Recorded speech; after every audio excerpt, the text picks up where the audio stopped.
And now, Effective Communication with Phil Zeller, CEO, Dale Carnegie, Southwest Michigan.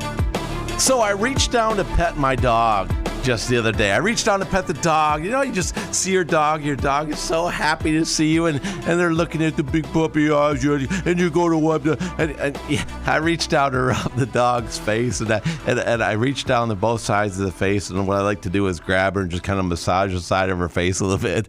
I think it's hilarious. And all of a sudden, I did this to her, and then all of a sudden I noticed this smell. And I'm thinking, well, that's strange. Where's that smell coming from? And then I reached down and I smelled my hands, and I noticed the smell was the same smell that was on the dog. And it was not a pleasant smell. So where had the dog been? The mysteries of life, right? So, of course, I had decided to take care of the dog and make sure that the dog wasn't covering anything, and take care of the dog for a moment and go clean myself up, wash myself off, to get this smell off me and think, okay, well, it's definitely time for a dog bath, right? But here it is in the real life, Effective Communication with Phil Zeller. I'm so privileged to have you with me listening right now, and it makes me think about how do we rub off on other people in our communication. You know, you're in the discussion and you're excited about being in the discussion, but how are you truly rubbing off on other people? Are you leaving it in a positive way? Are you positively influencing these people in the conversation? Are you coming off in a way that just kind of, you know, it doesn't smell good? It's kind of like rubbing the dog. Even though it's a beautiful dog, it just doesn't smell good in that moment. So you came to the right place today, because we want to make sure every conversation you have with people rubs off on them the right way, all right? We want to make sure it rubs off in a way that they get done talking with you and go, wow, that was an amazing conversation I just had with you. So what is it that you could do in a conversation that would positively rub off and influence others in a positive way? I'm going to give you a couple things you can do today. I got a few of them for you. I got 5 different things you can do to rub off on people in a very positive way. First of all, in your communication, when you're talking with people, does the communication enhance self-esteem? Their self-esteem and your self-esteem. So again, you're having a conversation with somebody.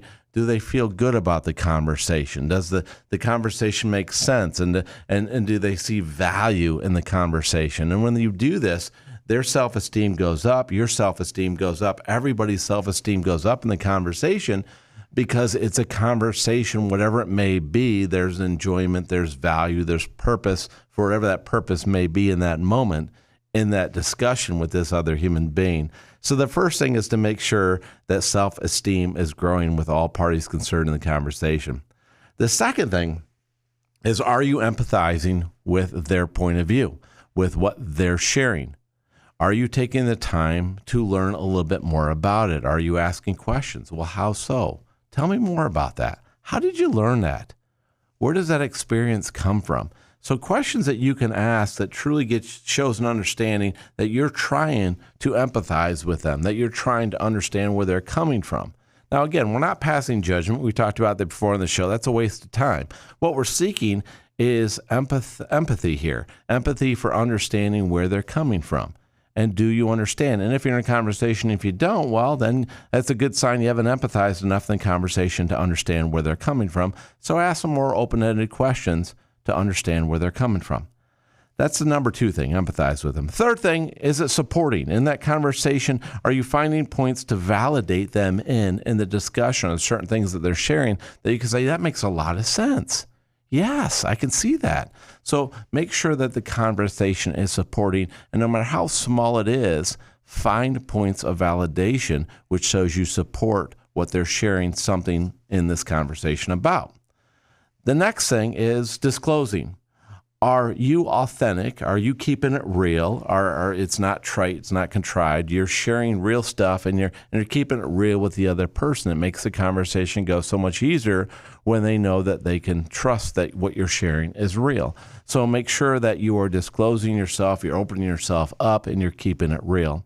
And lastly, involve the other person, involve them, ask them, what ideas they have or thoughts that they've had about whatever it is you're talking about, and get them engaged and involved and seek their opinions and pull them in. So in that conversation, if you want to rub off on people in a positive way, let me recap for you 5 things you can do. Make sure you're enhancing self-esteem, theirs and yours. Empathize with them. Support them in the conversation through validation.